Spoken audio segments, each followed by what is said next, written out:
New York prepared to mark the devastating attacks of September 11th, 2001 on Thursday, 24 years after the deadly plane hijackings that claimed almost 3,000 lives and forever changed the United States.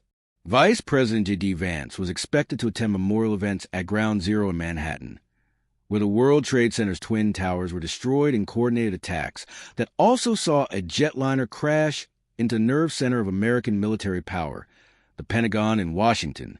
Another jet, Flight 93, crashed into the Pennsylvania countryside when passengers overran the hijacker and took control of the aircraft. This year's gathering takes place against a backdrop of sharp political division, both in the city and nationally.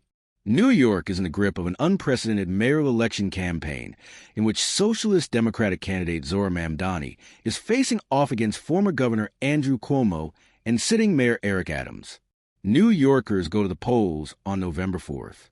It was unclear which of the mayoral candidates would attend the ceremony, which is always attended by the sitting mayor, as well as community leaders.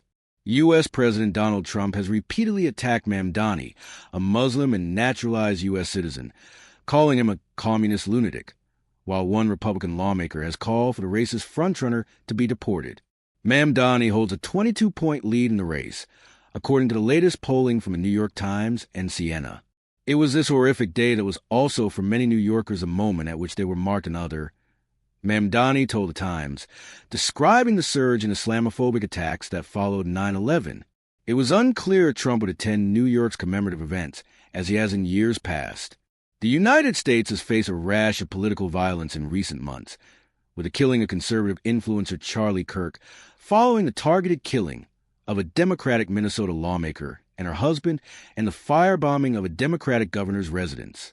New York will mark a citywide moment of silence at 8:46 a.m., 5:46 p.m. Pakistan Standard Time, the time that hijacked Flight 11 struck the North Tower of the World Trade Center.